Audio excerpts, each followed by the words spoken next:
नमो बुद्धाय। जय सम्राट साथियों, मैं आदित्य मौर्य गोरखपुरी उर्फ गोरख वाले मौर्य जी। और हमारे साथ में है हमारे बड़े भैया गायक अखिलेश मौर्य जी। जैसा कि आप सभी को पता है कि आजकल देश में जो है पेपर लीक का मुद्दा बहुत ही तेजी से पकड़ रहा है। तो आज भैया जो है हमें पेपर लीक पे जो है छात्रों के समर्थन में सरकार से सवाल पूछेंगे अपने गीत के माध्यम से। तो आइए भैया, आपका स्वागत है हमारे फेसबुक पेज और हमारे यूट्यूब चैनल पर। बहुत बहुत धन्यवाद। हमारे आदित्य बाबू का फेसबुक और यूट्यूब चैनल को आप लोग सपोर्ट करिए। एक बहुत सुंदर हम लोग गीत भेज रहे हैं, आप लोग जरूर सुनिएगा और अच्छा लगेगा तो शेयर लाइक जरूर करिएगा। Thank you so much.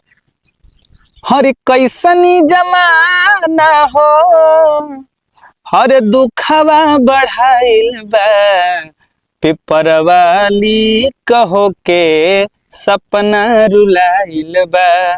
हर मेहनतिया लइकन के आस टूटाइल बा, न्याय के किरनिया अब कहाँ लुकाइल बा।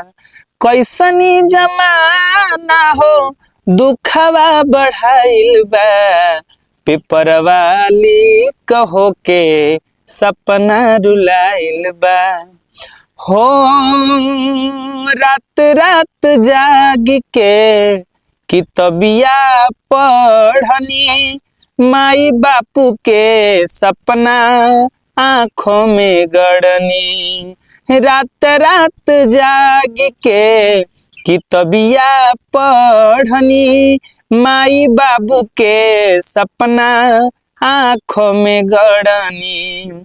हर मेहनत के फलावा, हर मेहनत के फलावा काहे छिनाइल बा, पेपर वाली कहो के सपना रुलाइल बा, पेपर वाली कहो के सपना रुलाइल बा। रोजगार के राह अब साफ होके चाही, ईमानदार परीक्षा हर बार होके चाही। रोजगार के राह अब साफ होके चाही, ईमानदार परीक्षा हर बार होके चाही। युवन के भरोसा हो, अरे युवन के भरोसा अरे फेरू जगाइल जाव, दोषियन पर कानूनन सख्त चलावल जाव, दोषियन पर कानून सख्त चलावल जाला।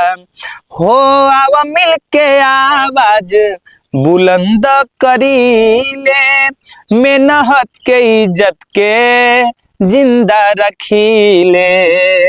आवा मिल के आवाज बुलंद करीले, मेहनत के इज्जत जिंदा रखीले। सच के जीत हो ऐसन अरदास बा, सच के जीत हो ऐसन अरदास बा, युवन के उज्जवल भविष्य में विश्वास बा, युवक के उज्जवल भविष्य में बहुत विश्वास बा।